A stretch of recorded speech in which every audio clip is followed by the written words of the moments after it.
സാധാരണക്കാരിയിൽ ഭാര്യയെ കൊലപ്പെടുത്തിയ കേസിൽ പ്രതി സാം കെ ജോർജിനെ കസ്റ്റഡിയിൽ വിട്ടു. പ്രതിയുമായി റോഡിൽ ഉപേക്ഷിച്ച വാഹനത്തിൽ പോലീസ് തെളിവെടുപ്പ് നടത്തി. മുഖത്ത് പെപ്പർ സ്പ്രേ അടിച്ച ശേഷം കഴുത്തിൽ തോർത്തുപയോഗിച്ച് മുറുക്കിയാണ് സാം ഭാര്യ ജെസിയെ കൊലപ്പെടുത്തിയത്. കൊലപാതക കാരണം പരസ്ത്രീ ബന്ധം ചോദ്യം ചെയ്തതും വിവാഹമോചന കേസിലെ തർക്കവുമാണ്.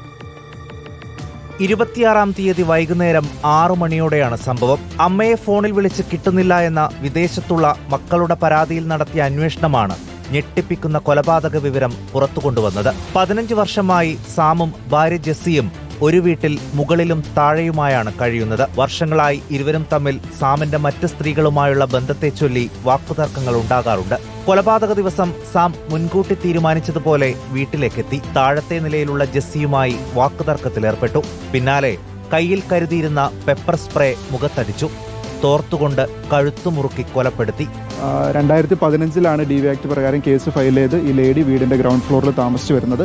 ഇയാൾ ഫസ്റ്റ് ഫ്ലോറിലാണ് താമസിക്കുന്നത്. പലപ്പോഴും ഇവർ തമ്മിൽ വീട്ടിലേക്ക് കയറി പോകുന്ന വഴിക്ക് വാഗ്വാദങ്ങളൊക്കെ ഉണ്ടായിട്ടുള്ളതായിട്ട് നമുക്ക് ഇൻഫർമേഷൻ ലഭ്യമായിട്ടുണ്ട്. കൊലപാതക ശേഷം രാത്രിയിലാണ് മൃതദേഹം വീട്ടിൽ നിന്ന് കൊണ്ടുപോയത്. 1 മണിയോടെ കാറിൽ കയറ്റി കൊണ്ടുപോയി ഇടുക്കി കരിമണ്ണൂർ ചെപ്പുകുളത്ത് 30 അടി താഴ്ചയിലേക്ക് തള്ളി. പിന്നീട് കോട്ടയം ശാസ്ത്രി റോഡിൽ വാഹനമുപേക്ഷിച്ച് ബസ്സിൽ കയറി എറണാകുളത്തേക്ക് പോയി. അവിടെ വെച്ച് ഇറാനി സ്വദേശിയായ പെൺസുഹൃത്തിനെ വൈറ്റില ഹബ്ബിലേക്ക് വിളിച്ചു വരുത്തി. ദസ്ര കാണാനെന്ന് പറഞ്ഞുകൊണ്ട് പെൺസുഹൃത്തിനെയും കൂട്ടി ബസ് മാർഗം ബംഗളൂരുവിലേക്ക് കടന്നു. സാമിന്റെ ഫോൺ സ്വിച്ച് ഓഫ് ആയിരുന്നു. ഇടയ്ക്കൊരു തവണ ഓണായി. അപ്പോൾ ബാംഗ്ലൂരായിരുന്നു ലൊക്കേഷൻ കാണിച്ചത്. തുടർന്ന് കുറവിലങ്ങാട് പോലീസ് ബംഗളൂരുവിലെത്തിയാണ് സാമിനെ പിടികൂടിയത്. സാമിനെ പിടികൂടുമ്പോൾ ഇറാനിയൻ യുവതിയും ഒപ്പമുണ്ടായിരുന്നു. പക്ഷേ കൊലപാതകം നടത്തിയ വിവരങ്ങളൊന്നും യുവതിക്ക് അറിയില്ലായിരുന്നു. വിവാഹിതൻ അല്ല എന്നായിരുന്നു യുവതിയോട് സാം പറഞ്ഞിരുന്നത്. കൊലപാതകത്തിൽ യുവതിക്ക് പങ്കില്ലെന്നും പോലീസ് പറയുന്നു. ഇവരെ പോലീസ് വിശദമായി ചോദ്യം ചെയ്തിട്ടുണ്ട്. കൃത്യമായി ആസൂത്രണം ചെയ്ത് നടത്തിയ കൊലപാതകമെന്നാണ് പോലീസ് പറയുന്നത്. കയ്യിൽ പെപ്പർ സ്പ്രേ കരുതിയതും കൊലപാതകം നടത്തിയ സ്ഥലത്ത് മുൻപ് പോയിട്ടുള്ളതും ഇതിന് തെളിവായി പറയുന്നു.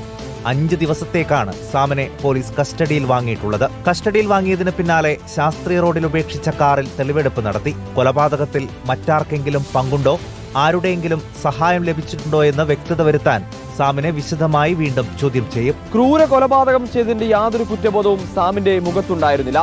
കൃത്യമായി ആസൂത്രണം ചെയ്തത് സാം നടപ്പിലാക്കി. പക്ഷേ പോലീസിന്റെ കയ്യിൽ നിന്നും രക്ഷപ്പെടാൻ മാത്രം സാധിച്ചില്ല. റിപ്പോർട്ടർ, കോട്ടയം.